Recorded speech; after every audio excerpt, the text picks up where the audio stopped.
forgive NDA allies like the Janata Dal United, Telugu Desam Party, Chirag Paswan's and LJP, and also Jain Chaudhry's RLD if they back it. Numbers are stacked in favour of the NDA at the moment. The BJP is confident of full support from the NDA allies as the JPC seems to have taken care of most of their concerns. Now, backing the bill in Parliament, they should have the numbers because you have the BJP, Shiv Sena, TDP, JDU, LJP Ram Vilas Paswan who are backing the bill, including RLD. Now, the doubters in Parliament are the Congress, DMK, Trinamool Congress, YSRCP, RJD, AIMIM, BRS, AIADMK, Sena UBT, NCP SP, TMC, Samajwadi Party, the CPI, CPM, AAP and the IUML. So largely the entire INDI alliance that seems to have come together while the NDA is in support. So these are those who are supporting and there are those who are opposing the bill. As of now, the government seems comfortably placed. Meanwhile, more voices from the Muslim Samaj have come in support of the Waqf reform bill. And also those who believe this is a timely reform beyond the Muslim community. The Kerala Catholic Bishops' Council urged the members of Parliament from the state to support amendments to the Waqf Act, calling certain provisions unconstitutional and unjust. The appeal centered on the long-standing Munambam Waqf dispute, where residents of Munambam face legal challenges over the land that they live on. The Farooq College management maintained that the land was received as a gift, but the current Waqf Act allows claims against such properties, creating uncertainty for the residents. Now, Union Finance Minister Nirmala Sitharaman acknowledged the KCBC's stance on social media, calling it, quote, a welcome step. She emphasized the bishops' demand to amend sections of the Waqf Act that they consider unfair and anti-constitutional. Meanwhile, the Ajmer Sharif Dargah Gaddi Nasheen and Chishti Foundation Chairman Haji Sayyid Salman Chishti has lauded the Waqf Amendment Bill due to be tabled in Parliament, and he's hailed it as a crucial reform while also flagging off, quote, lack of transparency, unquote, in the current Waqf board. Chishti said that the bill seeks to address some of the long-standing issues that are plaguing the Waqf, prompting Union Minister Kiren Rijiju's response on X. Chishti underlined that the current state of the Waqf board is a reflection of the broader challenges faced by Muslims in the country. He also wrote that the lack of accountability and transparency in the management of Waqf properties has allowed for the perpetuation of inefficiencies and corruption. Meanwhile, the AIMPLP has also asked Muslim men to offer the Alwida Jummah, quote, Friday prayers last week with black armbands in many mosques. It was used to alert the community to the repercussions if the bill is passed in Parliament. The line from the board is very clear that if this bill is passed, hundreds of mosques, eidgahs, madrasas, graveyards and charitable institutions will be taken away from Muslims. Such protests prompt some big questions.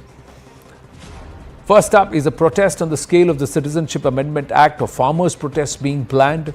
Is this even justified after a joint parliamentary committee produced a 944-page report including 300 pages of dissent from opposition parties after nearly 6 months? With more voices in support for the Waqf bill from within the Muslim community itself, including top Muslim voices, will opposition look beyond their own selfish interests, or with this entire aspect of whatever Modi Sarkar proposes, we've got to oppose? The Waqf Amendment Bill is arguably the most politically contentious legislation to come up so far in the new BJP term. विरोध और समर्थन ये democracy का एक part है. सहमति असहमति भी डेमोक्रेसी का एक पार्ट है. कोई कॉन्स्टिट्यूशन तरीके से, संवैधानिक तरीके से अगर कोई प्रोटेस्ट करता है तो करे, उसको कोई दिक्कत नहीं है. लेकिन जहां तक वक्फ का मेरा मानना ही है कि वक्फ में अमेंडमेंट की जरूरत है. देखिए, वक्फ का मतलब ये कतई ये नहीं है कि लोग ये कह रहे हैं कि मस्जिदें छीन जाएंगी, खानकाहें छीन जाएंगी, कब्रिस्तान छीन जाएंगी. ये कहना गलत है. हमारे लिए बिल्कुल नाकाबिल कबूल है. हम लोगों ने नीतीश कुमार जी और चंद्रबाबू नायडू जी से खासकर अपील की है कि आपको एक सेकुलर चेहरा समझा जाता है और आपको मुसलमान भी बड़ी तादाद में वोट देते हैं. आपकी जिम्मेदारी है कि मुसलमानों के साथ होने वाली इस नाइंसाफी का साथ नहीं देना. The Waqf Amendment Act that is being introduced by Prime Minister Narendra Modi ji is not against anybody. It is a pro-people, pro-constitutional right to property amendment bill, and therefore they know and they are desperate to basically continue this distortion that is ultra virus the constitution. They are trying to make it political. They are trying to make it about something against one community. आज तक BJP ने जो फैसले लिए हैं उससे political लाभ लेने के लिए लिए उन्होंने। जो मोटी बात यह है, जो फैसले, जो कानून, जो संविधान में परिवर्तन भारतीय जनता पार्टी करती है उससे पॉलिटिकल लाभ लेना चाहती है। This is a very important statement, and the request letter sent by the Kerala Catholic Bishops' Council is extremely important for everybody. Many Muslim organizations, Christian organizations, Hindus, Jains, and also Sikh, they are all supporting Waqf Amendment Bill. Let's go across to our guest, Rohan Gupta, national spokesperson of the BJP. Tausif Khan, advocate, leans towards the opposition. A Trinamool Congress supporter. Eid Mubarak to you, Tausif. Thank you for joining us on a festive day. Well, it's also the second day of the Hindu New Year and Navratri, so greetings there too. Anand Ranganathan, Darwinian atheist, scientist, author and political commentator also with us. Namaste and Jai Hind, gentlemen. It's festive all around, but Rohan Gupta, there was this whole talk about kabhi haan, kabhi na about the Waqf Amendment Bill. Should we bring it before Bihar election? Should we wait after the elections? Suddenly now it's happening on the 2nd of April. Now, do you think you have the numbers? A lot of pressure being put on your allies within the NDA. If you see the amendments which were projected, so all the NDA partners, whoever amendments have been suggested and which were logical, have been taken care of. See, another important thing is, Anand, the way things are coming out now. People who are reading this bill, the amendments in the bill, absolutely whoever reads it, who will never say that this is anti-Muslim. This is not about Hindu-Muslim. This is against the particular powerful section of Muslims who are controlled by people like AIMIM and Congress and SP. They don't want the things to change. And the common Muslim who is not benefited, who is deprived of the benefits of Waqf property till now. This is the fight between these two people. And that's why things are coming out. If you see the message coming from Kerala Bishop's body, the way Waqfs have been misused there, or Ajmer Saraf Dargah's priest. So I think things are coming out. So they want to create the propaganda like what they created in Triple Talaq, that this is against Muslims. Slowly and gradually, whoever reads this, they will understand that evident power which was given to Waqf board, which was above our constitution, it is just a process to normalize that and to ensure that it comes under the ambit of our judiciary. That's it. Tausif, one of the aspects of this bill as part of the ready reckoner that's been circulated to all the MPs so that they get a primer about it is the fact that the Waqf actions of the Waqf were not under judicial scrutiny. And that was ultra vires the constitution. So as a lawyer who upholds and fights for the constitution and interprets the constitution, would you agree that the Waqf and its actions should also come under the ambit of the courts? Anand, it's completely wrong to say that it is not within the ambit of the court, the Waqf Tribunal's decision. And I remember the Home Minister in one of the conclaves said this. So what could be, such an unfortunate, we live in such an unfortunate time that a Home Minister, perhaps he is ill-advised or maybe he is purposely saying this, but it's a plain white lie when the Home Minister said that you cannot challenge the order of the tribunal. Yes, the tribunal order are challenged, very frequently challenged in the High Court under the review. Now, how can you say such a white lie? That's point number one. Second, you see, the government says that I want to bring this law for the benefit of the Muslim community, because the law mainly is absolutely concerned, exclusively concerned with the Muslim properties. This is a Waqf property actually. Therefore, this same very community is fighting tooth and nail, is protesting against it, does not want the government to interfere in this amendment. Then why is the government so hell-bent on passing this law just on the on the strength of the majority that they enjoy with NDA alliance partners in the parliament?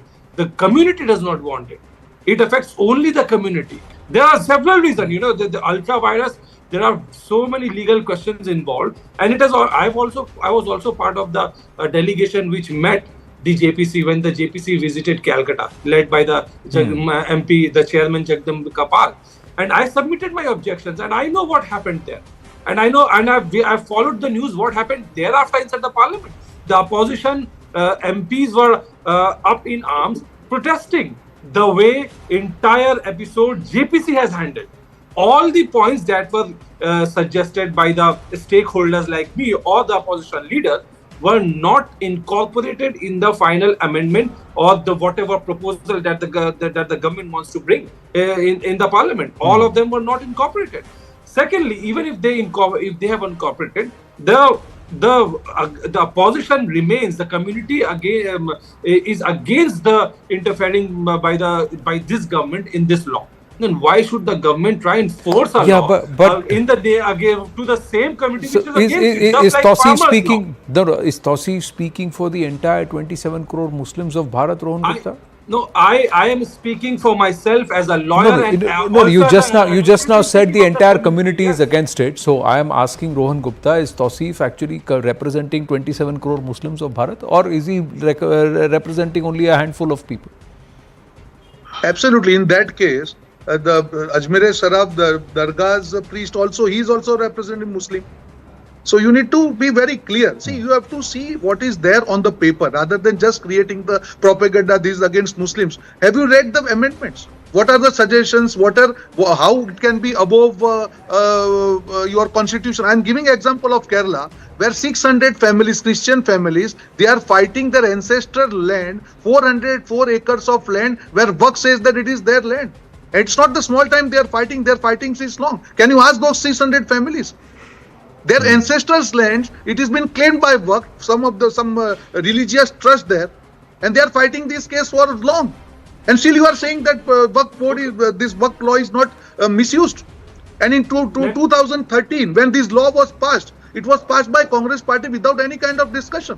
So now you should debate the real issues rather than telling that this is against my Muslim community. You come out with the specific issues. The amendments, just let me complete. The amendments what were suggested by opposition party, Anand, it is claimed that they were not accepted by the government or the JPC. But if you see those amendments, it clearly says you please maintain the status quo of 2013. That's a core issue. They just don't want any kind of betterment in the amendment bill. See, the point is, okay, 1 minute. Let me just allow me to just be specific. Just counter. You see, okay. Rohan is, and then I'll go to Dr. Ranganathan. Yeah. Rohan is talking about one instance from Kerala. All right, that can be discussed and can be decided. But does that give power, authority to the government to go and change the entire law and grab the Muslim properties across the country? No, government does not have that. Secondly, just one legal question. Okay, let me speak. Just one question. You see, the moment the bill is passed, the nature of the Waqf property changes by the passing of the bill itself. It is so easy that anyone can raise a dispute. The collector will put any Waqf property as a disputed property, and then the nature changes. It does not remain Waqf anymore. So the property which has been Waqf from 400 years, if collector puts it in a disputed list, becomes disputed, and my point is, changes, property that is not supposed to be Waqf, if it has been deliberately made Waqf, then that itself is a travesty and injustice. And there are, see, this is the classic maybe and therefore. One minute. What you are doing right now, Tausif, is maybe and therefore. Nobody has seen the bill in its construct. Nobody has read through the bill. There are those who are part of the JPC. Those who are part of the JPC have seen their number of amendments. One minute. Number of amendments that have been made. What you are saying is, suppose this happens, then this will happen, and that is why this will happen. So this maybe and therefore has distorted our history, and it is currently distorting even the political discourse. But let me now, please, Tausif, please yield. Tausif, please yield. Dr. Ranganathan has not spoken. He has actually written one whole chapter on 8th class citizens in his book is on why this Waqf is such a travesty on the non-Muslims of the country along with the Muslims of the country. So yes, Dr. Ranganathan. Good evening, Anand. Good evening to my fellow panelists. Wishing everyone, especially Tausif Bhai, a very happy Eid and Navratri. Look, I never tire of saying this, that the opposition is a master at deception and the BJP is a disaster at perception. how beautifully a simple trap has been laid for the central government and the BJP, and the BJP has walked right into it. They are spending all their energy, including my good friend Rohan out here, trying to explain, to plead, to beseech. Waqf Act is not anti-Muslim. Arey bhaiya, that's not the problem at all. The problem is that the Waqf Act is anti-non-Muslim. It is discriminatory against Hindus. It is not discriminatory against Muslims. Sari energy wahan chali gayi. It's like Abdul Qadir, the great Pakistani spinner once told Shakur Rana, the umpire, I only appealed because the finger went up. The problem is, the fact is, unjust, discriminatory, draconian acts, Anand, are not amended. They are abrogated. Do not amend the Waqf Act that has usurped lakhs of acres of government, Hindu and temple land. It needs to be abrogated, but I think one has to be reconciled with the fact that this government will not abrogate the Waqf Act, all right, at best. And that too looks like after a prolonged CAA-like struggle, the amended Waqf Act might come into force and acceptance. But an amended Waqf Act, Anand, is only slightly less draconian than its parent act. So I am resigned to this discrimination continuing. Therefore, according to me, the only other logical recourse is for me to ask or demand that such a discriminatory and draconian act being promulgated for Hindus as well, in the form of a Sanatan Act, the exact clause for clause replica of the Waqf Act. Look, why do I say this? I have nothing against the Waqf Board. Why should anyone have anything against the Waqf Board? Countless boards, charities, NGOs exist. The problem is the Waqf Act. I repeat, the issue I have is with the act, not the board, because the world over, disputes over property are settled using courts and existing laws that are community and religion agnostic. Why should a particular religious community be armed with another set of laws, those that are patently discriminatory towards members of the other community? No, he didn't interrupt you. I think it's only fair that you allow him. It is only whether or not I will allow you your time to rebut him, Tausif. But I think he paid you the civility of listening through to whatever your arguments were, and he was silent till his turn came to speak. So let's not break it. Let's allow him his speech, and then you please counter. He's got questions for both you and also the BJP. Yes, Dr. Ranganathan, please conclude. The problem, you gave Tausif took 8 minutes. I have not even finished 2 minutes, and he's so rattled he wants to interrupt. Just wait for your turn. Your turn to embarrass yourself will come, believe me. Now, as I was saying, world over, Anand, disputes over property are settled using courts and existing laws that are community and religion agnostic. Why should a particular religious community, Muslim community in this case, be armed with another set of laws, those that are patently discriminatory towards member of the other community as a primary instrument of defense or indeed offense? Tell me, is there a Hindu equivalent of the Waqf Act? You must promulgate one in the interest of equality. Then let those who want continuation of the Waqf Act watch as Hindus start laying claim to thousands of mosques and Muslim villages, and then enjoy the privilege of the disputes being addressed primarily not through the courts, but via the clauses and strictures of the Hindu equivalent of the Waqf Act. 24 घंटे पे line में आ जाएंगे. Amending the Waqf Act, Anand, is akin to chopping the head of a hydra. Because I tell you, just give me 30 seconds. While you might have removed a few discriminatory and draconian clauses from the Act, a vast majority of them remain untouched. Section 28, Section 8, 101, 54 to name a. For example, Section 8, it says the state has to pay for the Waqf survey. This is in direct violation of Article 27 of our Constitution that says no person shall be compelled to pay any taxes, the proceeds of which are specifically appropriated in payment of expenses for the promotion and maintenance of any particular religion or religious denomination. Now Waqf lays claim to 870,000 properties. Their survey is being paid for by the taxpayer. Why? Waqf tribunal decisions can only be overturned by a long and financially draining legal process. The Waqf, Anand, is a parallel government being run by the state. In its board, it has its own legislature. In its surveyor, it has its own executive. And in its tribunal, it has its own judiciary. If India is to be safe from becoming an Islamic republic, the Waqf Act should just be amended. It should be abrogated. Because Waqf Act doesn't just appease Muslims. The problem is it discriminates against non-Muslims, and the BJP hasn't understood that at all. Okay, Rohan Gupta, respond to this, because if it is supposed to be a secular act, then it should be applicable to all from the Indian definition of secular, not the actual definition of secular. But the other thing is that this act continues to discriminate. You've fallen for a trap and you're the victim of this entire game of deception while you're losing the battle of perception. That's the argument that Dr. Ranganathan is making, saying rather than telling people that those who are non-Muslims will not be undone, you are willing to just going back to pacifying the same group from within which also many want reforms in the Waqf. Yes. Don't Anand, you need to understand one thing. From the base where it has started, right? Reform is a continuous process. I completely agree with Anand. I'm not disagreeing with his sentiments or what he says. But the process we need to start, you have to take a first step first of all. And that there is a need of understanding even in minority community that appeasement is not good for them. Waqf board or Waqf bill has been the classic example of appeasement by Congress party in 2013. But you will see after 11 years, the common Muslim has not benefited out of it. The first process is to gain that confidence. See, we are a sensitive country. We need to understand that. There is a process through which that there will be a time where Muslims will understand the people who have done their appeasement, they have not benefited them. Today they are realizing it. The government schemes, today 32% of the beneficiary of Ayushman Bharat are Muslims. They realize that we are part of the mainstream. Government is not discriminating between Hindu and Muslim. But the same way, the first step towards it to ensure that without losing their confidence, the betterment is done for the common Muslim brothers and sisters in Waqf board itself so that they can at least get the benefit of the property today which they are not getting. And some extraordinary power which has been given by Waqf board under our constitution, at least that comes now. So I completely agree with Anand. This is the process where long term again it has to be revisited and ensure that apple to apple things are taken care for every citizen of India. And I think UCC will be the classic example where each and every citizen of India will be treated at par. And today the Hindu community should have opposed UCC, but we are not opposing.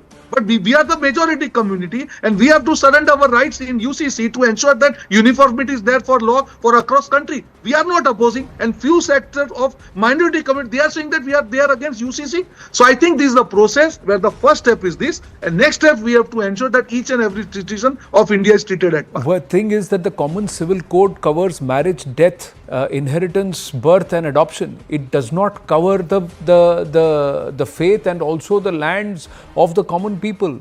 There is a separate law that's being made for 20% of this country's population, whereas the remaining 80% don't have anything which is its equivalent. That's the point. And this law itself in its structure and its framework is discriminatory because it is wide the constitution, ultra wires the constitution because it gives one particular group of people benefit far more than the other and allows them to have a parallel legal system in this country which is not part of the framework of the constitution. That's the point Dr. Ranganathan is making. Yes, Tausif, you had a point. You see, parallel legal system is again, a white lie.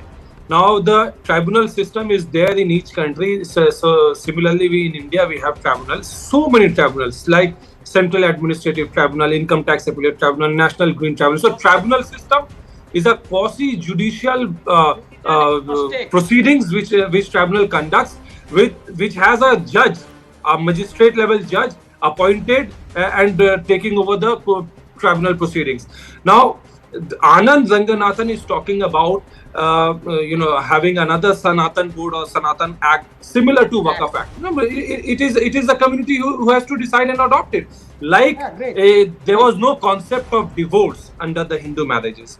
It was it is adopted either you can say from Christianity or from Islam.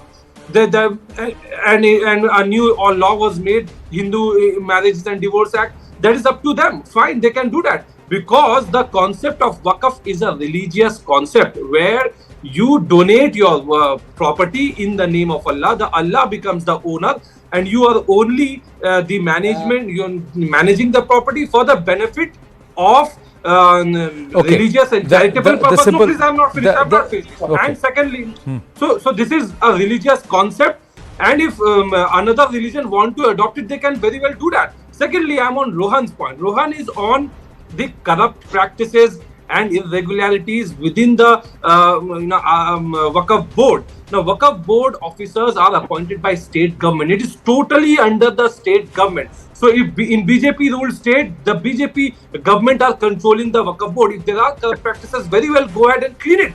But there is no need to The amend point it is, sir, in the way you are the point wanting is, to amend. the Because this amendment is to grab Muslim point property. is, you have to own the land legally before you decide to donate that Absolutely. land. Yeah, And absolutely. so how is it Yes. that land that belongs to 600 Christian families has been donated to Waqf? No, it can While never be. land that belongs to children of God No, it has can now never been be. These are donated false. donated These are and is false. owned These are technically false by Allah. allegations.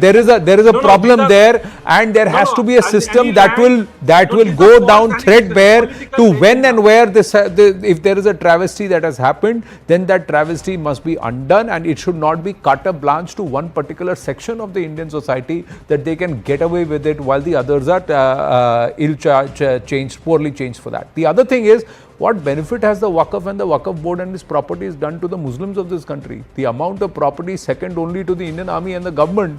Now, the Indian Armed Forces and the government. No. Please, is No, being again, held that's by a the lie. Muslim No, Samaj, by the that's a lie. Waqf, and you are saying that the Muslims are the most downtrodden in the country because there has not been any social upliftment. So clearly this property is benefiting a select few, the Ashrafis, whereas the Pashmanda are absolutely bereft of left of nothing, and that's the larger number of the Muslim community in the country. Yes, Dr. Ranganathan, final word. So if this is got to be corrected, it's got to be corrected. You have not sorted it yourself, the government will sort it, and something that is outside the ambit of the constitution has to come within the ambit of the constitution and under the full ambit of the judiciary at all levels. That's how the constitution looks at it. You yourself had said Samvidhan Sarvopari. So at this point, suddenly it cannot be my religious faith is Sarvopari. That cannot be the case. Yes, Dr. Ranganathan. Yeah, no, very Final word, quickly, yeah, a couple of points. Number one, I'm astonished by the logic. Other tribunals are, whatever they are set up, are religion agnostic. There is no Muslim tax tribunal. There is no Hindu tax tribunal. Yeah. Tribunals are religion agnostic. Out here, the tribunal. Now, please, this is the problem. He immediately gets so rattled. No, don't. Just be, stop being. Now, let him make his point. See, he hears you out. If I heckle you, Tausif, you heckle me back, but it's unfair, and I think it's not, let's not, the debate decorum, you guys are making such amazing conversation, it's engaging debate, viewers are watching it, we speak over each other, nobody hears anybody. What's the point? Let's not do that. Let's not resort to that, please. Let him make his point, let him make his point, please. Let him make his point. 364 days the fellow interrupts. Even on Eid he is interrupting. Arey, kuch to Allah se daro. So as I'm saying, point number one, the tribunals are supposed to be religion agnostic. You are supposed to, being a Hindu or a Muslim or a Christian or a Sikh, go to a tribunal where you will at least get a semblance of justice to be delivered without a point of being religious. Out here it's not. Number two, I am happy that Tausif at least agrees that Hindus should also get this quasi-judicial tribunal away from the courts. So let Hindus lay claim to thousands of mosques, and then Muslims run around for years, spend thousands of rupees to actually get a tribunal ruling that then again for Hindu years will lay they have claim to on mosque or on again. temple. Okay. This is the problem. Anand, Okay, on that note, gentlemen, I have run out of time. I have to wind up with this humble appeal. Darwin से मत डरो, अल्लाह से मत डरो, किसी से मत डरो, भगवान से मत डरो, मोहब्बत करो. You are supposed to love God, love Bhagwan, love Allah, not be afraid. I think that is a fundamental shift we need to do as viewers and as people. Think about it. We'll see you after the break. On the other side, it's disorder in Bangladesh that we speak about. Rohingyas to multiple threats, including the PLA. Bharat needs to be aware. Stay with us.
Back live, and we've got some exclusive input here on the right stand shared with us by Manoj Kumar Gupta, Network 18 Group Editor, Investigations and Security Affairs, and we'll have Dr. Anand Ranganathan and also Government Media Advisor Kanchan Gupta ji joining us on this issue. This is Bangladesh, and there are multiple threats that are staring at Bharat.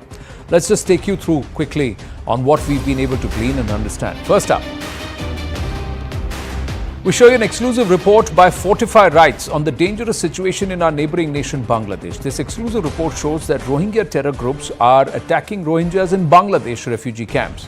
Now, after the Yunus government has taken over the reins, a new wave of abuses being perpetrated by armed terror groups operating within Bangladesh's refugee camps with absolute impunity. Rohingya militant groups like the Arakan Rohingya Salvation Army or ARSA and the Rohingya Solidarity Organization RSO have carried out systematic violence in these refugee camps. Survivors repeatedly say that they may be killed at any moment. ARSA and the RSO, which have at times shifted their allegiances and methods, are responsible for widespread abuses in the camps. Now, their actions range from enforcing brutal justice within the camps to engaging in the overt acts of violence against individuals who oppose their authority. Bangladesh's authorities not only neglected the responsibility to shield refugees from such abuse, but sometimes colluded with or turned a blind eye to these acts. The detailed analysis provided by Fortify Rights report gives a dangerous picture of life in Bangladesh's Rohingya refugee camps. Now, this report also exposes the failures of the Bangladesh government and security apparatus in the country. We got more news.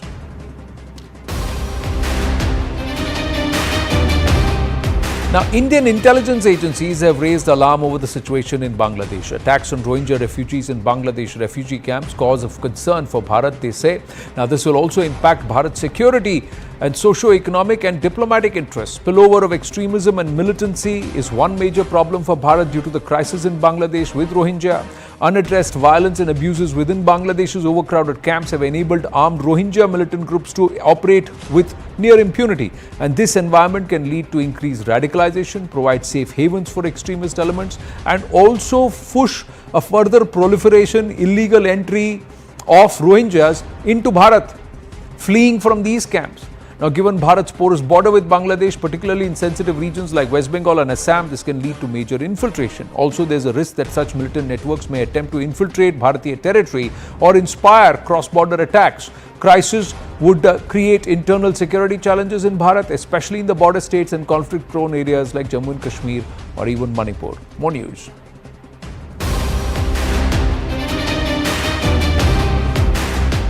Now, CNN News 18 has also accessed an exclusive intelligence note on the JMB or the Jamaat-e-Mujahideen Bangladesh.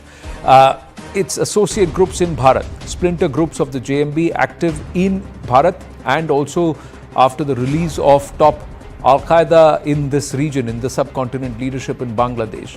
Security agencies are on high alert after the arrest of some individuals last year. JMB is a deadly terror organization of Bangladesh and have been behind simultaneous blasts in 63 districts of Bangladesh.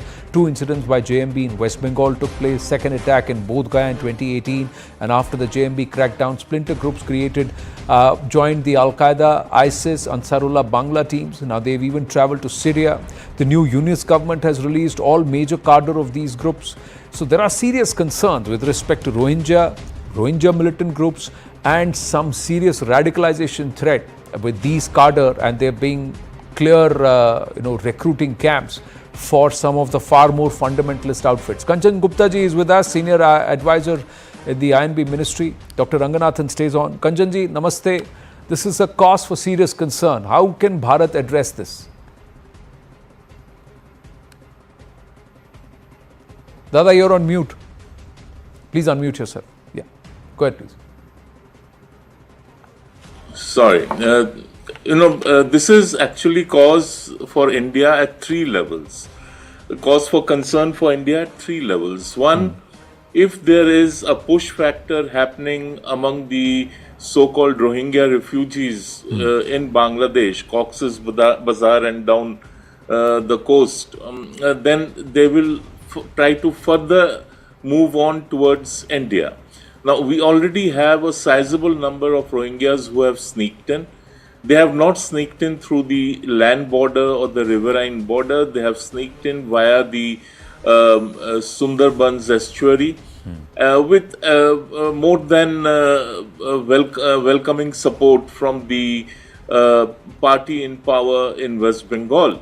And if you move up the estuary from the Sundarbans up to Canning and beyond, you will find a large number of Rohingyas who have been quote unquote settled over there. Now, if their number further increases, we are heading into a situation where incidents like what happened in Mothabari, I presume your viewers are aware of what happened over there. 2 or 3 days ago, there was a riot after sunset, houses were burned, and the slogan, the most prevalent slogan was that we won't let a single Hindu live over here. This is all on video, so it's not a question of proving it or disproving it. So in this situation, the threat is very real because they don't stop in West Bengal, they move onwards. We know that there are Rohingyas in Delhi, in the national capital region. We know they are there in Haryana and beyond. This is a situation that should cause alarm to all Indian citizens, and should definitely cause some amount of review to how to stop this trend and how to ensure that if the Rohingyas getting at each other and killing themselves is something which the Rohingyas must deal with. It's not for us to deal with. Our problem is the spillover effect of what's happening and what this report so extensively describes as what is happening in the so-called refugee camps. Then we need to look at our next strategic but the fact of the matter plan. is that if we know that these Rohingyas are here and they have entered our country illegally, what have we done as a government, as a system, to ensure that they don't come in, or we send them back from where they have come? 1. 2, they are also now getting their paperwork in order. Those who claimed कि कागज नहीं दिखाएंगे are the first to get their paperwork in order. Okay, let me begin from your second point. When they enter Indian territory via the estuaries of Sundarbans, their entry is facilitated, and then the acquisition of identity papers, for instance, getting their names onto the voter list, or to get them an EPIC card, or to get them an Aadhaar card. There is an organized racket in West Bengal, and it's a flourishing racket. People get arrested routinely, but the racket continues. I mean, recently one woman was arrested who used to provide them with SIM cards. Now, why is nothing being done? Well, the Modi government has moved for their expulsion. They have sought the extradition of the Rohingyas in India. But we have to keep in mind, because we are not signatories to any international refugee convention, we owe them nothing, we owe no responsibility, and as far as we are concerned, as far as the government is concerned, they are not welcome over here.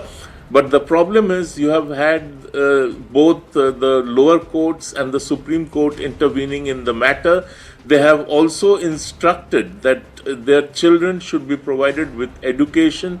They should be provided with the basic amenities, for instance, water, power, health, etc. Now, in this kind of a situation where you have the judiciary holding back your hand, and where you have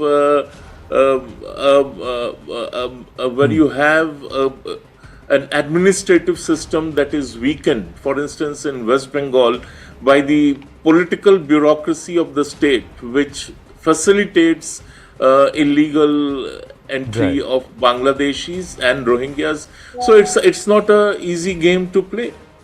No, but in this case, the courts have said that till the time they are in Bharat, if they are, you deport them. Till the time you deport them, you have to give them dignity in life. You have to give them. No, the I would suggest you also look at. I think it was the Meghalaya High Court or the Mizoram High Court. One of the two high courts, they had given a verdict that they cannot be removed from Indian soil. And the Supreme Court order is not something which says that you can deport them. The Supreme Court has stayed the deportation till such time a view is formed and an order is passed in the case. Yeah, because in this case, one that is in there, but the government also has taken some steps, but are they good? Are they enough? And what's happening there is going to only further push more illegal immigration or infiltration into our country. Yes, that's what I said, that if there is a push factor happening there, there will be more people landing here. And contrary to popular opinion, the state government of West Bengal actually promotes this view that they come across the land border or the riverine border. They do not. They come through the Sundarbans route. And not only will they have sort of an excuse that we need to find a safe refuge from our tormentors, but you will also have the perpetrators trying to come in, and it will be a big mess over here. True, a lot of radicals will come in and infiltrate as refugees into our country, and that's a serious security threat. We've seen some of these unfold, Dr. Ranganathan, even in Europe. Where from Syria, a lot of the ISIS cadre have now moved into the rest of Europe, and they are facing the ramifications or the repercussions of the same currently, even as we speak. Yes, Dr. Ranganathan. No, I think Kanchan explained the whole issue very, very well. And he's also said what, I can only emphasize when he talks about West Bengal, Anand, the gates were always open in this country from the inside. And as Elon Musk was worrying before the American elections, that, a plan is in place by the Democrats, whereby they would never ever lose the swing states, because they would get in so many of these immigrants that they would always vote Democrat. So once the demography of a state changes, when you bring in these illegal immigrants, it's game over. And that is what I suppose what Bengal and the politicians out there are thinking of. Be that as it may, I'd also like to just add here, with due respect to Dada, and he's explained it beautifully, that Parliament is supreme.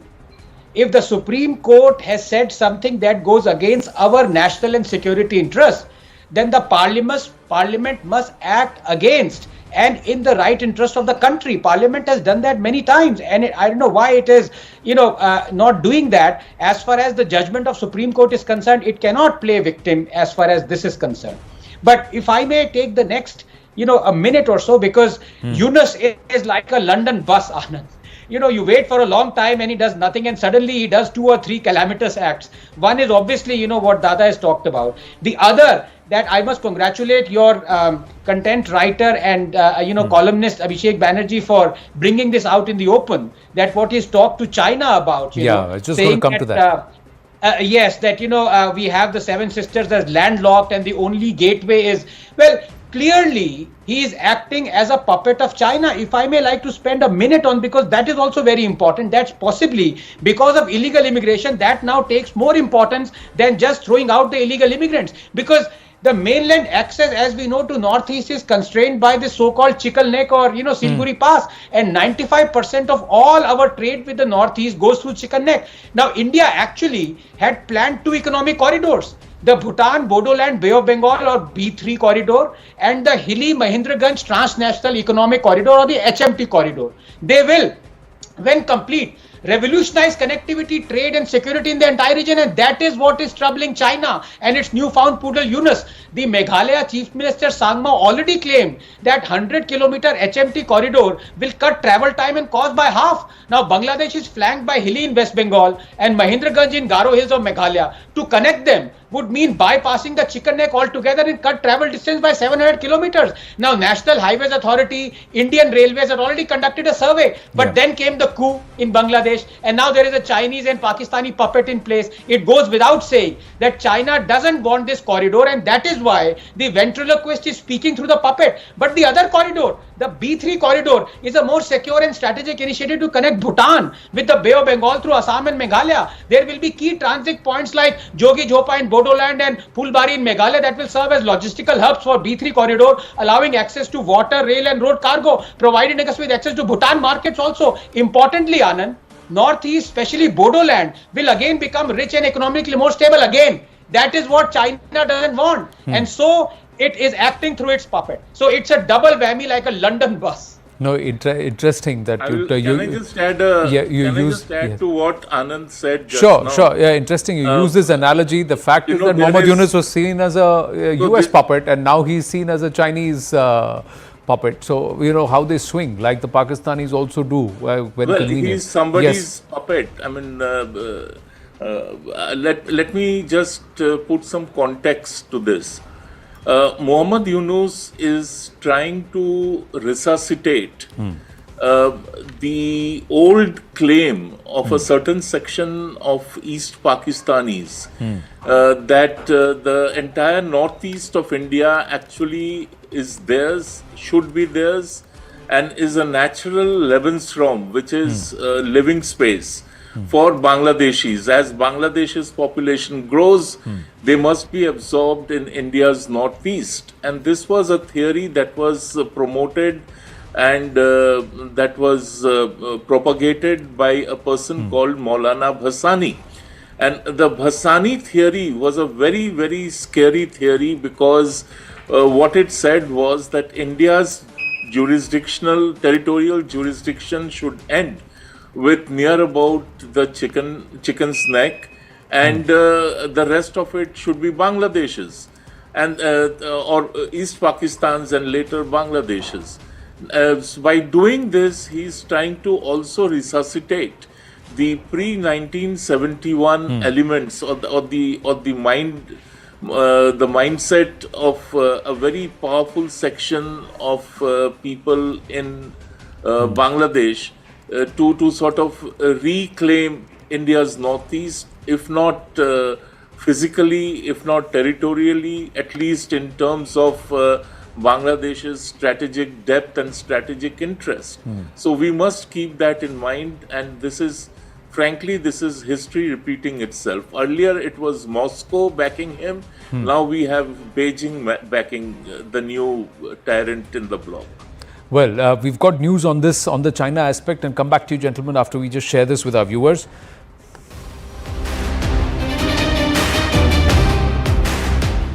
Now, Bharat has strongly objected to Bangladesh interim leader Mohammad Yunus calling the northeastern landlocked region and said it was a push for Chinese expansionism. According to top government sources, Yunus is trying to portray Bangladesh as a quote-unquote guardian of India's access. Now, they said Bharat rejects his territorial claims, which are factually incorrect. The sources have told CNN News 18 that Bharat demands a retraction from the Bangladeshi leader, as it was a statement delivered on the directions of China to create tension in the northeastern states of our country. Yunus, while inviting China to Bangladesh, sparked the controversy when he said 7 states of India in the east is a landlocked country, landlocked region of India. They have no way to open up to the ocean. Bangladesh is the only guardian of the ocean. This opens a huge possibility, can be a huge extension for the Chinese economy. Build things, produce things, market things. Listen in. 7 states of India, eastern part of India, called 7 Sisters. They are landlocked country, landlocked region of India. They have no way to reach out to the ocean. We are the only guardian of the ocean for all this region. So this opens up a huge possibility. So this could be an extension of the Chinese economy.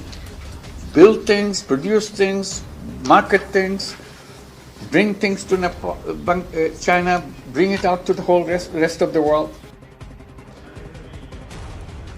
Now back to Dr. Ranganathan and Kanchan Gupta ji. Now, so this is what Yunus's perspective is. He's trying to prop up Bangladesh, but with a very lopsided point of view. Now, he's moving towards the Chinese, despite knowing that the Chinese will not just suck Bangladesh out dry, but they leave it bankrupt. Is he not aware of the debt trap diplomacy? He is somebody who set up Grameen Bank using American dollars and the support of the Clinton Foundation, etc., as is documented. Dr. Ranganathan, how are we going to counter this? What are we doing? So 2 points out here. As I've already explained, the reasons why he said what he said, and Kanchaja beautifully elucidated why this guy is repeating the historical errors that were committed, I dare say, with us taking part in them, because we let loose and we let the sleeping dogs lie, and that was the problem out there. The fact of the matter is that he and China do not want this two corridors to come up. Now, it is but certain, as long as Yunus is there in charge, the first corridor that is going to link Meghalaya through Bangladesh will not come up. He simply won't allow it. The problem with China is it doesn't want to, want us to make the B3 corridor as well, because it wants access to Bhutan and doesn't want India to be friends with Bhutan. So it is an all-out, you can say, a proxy war that China is playing through its puppet. And when you said, isn't Yunus aware? I'm sorry, Anand, Yunus is very much aware of this. Yeah. He is taking part of it. But the thing is, Kanchan Gupta, the erstwhile government was toppled by the Americans because they thought Sheikh Hasina was doing the same thing. Now they have gone ahead, and it was the previous administration that helped propped up Yunus there. The current disposition says we got nothing to do, we're going to focus on ourselves. You can do whatever you want in your own backyard. He so much so, he said that Prime Minister Narendra Modi can deal with Bangladesh. He can deal with that, it's in his backyard. That's the level to which Donald Trump has led it on Prime Minister Narendra Modi. What are we as Bharat going to do? How are we going to tell Bangladesh, A, behave, B, give it a democratic electoral leadership, which even its army chief wants, remove this puppet who's been displaced there and who is not vacating that seat, despite promising that within 90 days he will commit Bangladesh to elections. So there are multiple things that are happening in Bangladesh which are against what was the actual design of the overthrow of Sheikh Hasina. Well, there are three parts to it. One, the reason why they toppled Sheikh Hasina's elected Awami League government.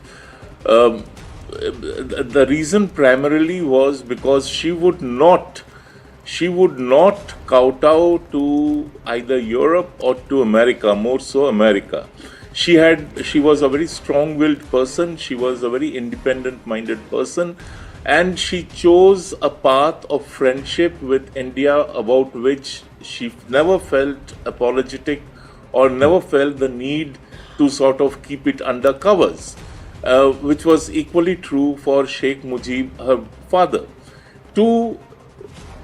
So she gets toppled. It was a regime change. It was a regime change that was funded by the various fronts of US aid. The American mission in Dhaka was totally involved with it because, curiously, the mission head flew out of Dhaka the moment the regime change happened, never to return again. So we know all that. Now, what happens next? Unfortunately, Anand, we get to choose our friends, but we do not get to choose our neighbors. So Bangladesh is a neighbor with whom we have to live, no matter what the situation over there, no matter how bad the situation over there, or no matter how bad their intention is towards India. Now that is where our own diplomacy comes in, and I think our diplomats have done a very fine job of letting Dhaka know where we stand. The Prime Minister himself, if I'm not wrong, at least on 3 occasions, right, he has directly brought up the issue of India's expectations, including the de-escalation of targeted violence against Hindus and other minorities in Bangladesh. And lastly, we have to now think afresh, because what existed does not exist anymore. And I can't quite imagine a very early change in the political realities of Bangladesh. Right. So in that context, we have to push ahead and do our best to protect our own concerns and to protect the region's concerns. Well, I thank you, gentlemen. I have to wind up. Spare the rod, spoil the child. And if I were to quote Sheikh Mujibur Rahman, he thanks Mata Bharatidya for the birth of Bangladesh. So perhaps there is a hint there if you just go back to those quotes and remind Bangladesh that they need to thank Bharat for its even existence, and perhaps somewhere a firmer hand to deal with them. Thank you to our viewers for watching. We're going to wind up the show on that note. Stay with us. Brass Tacks follows.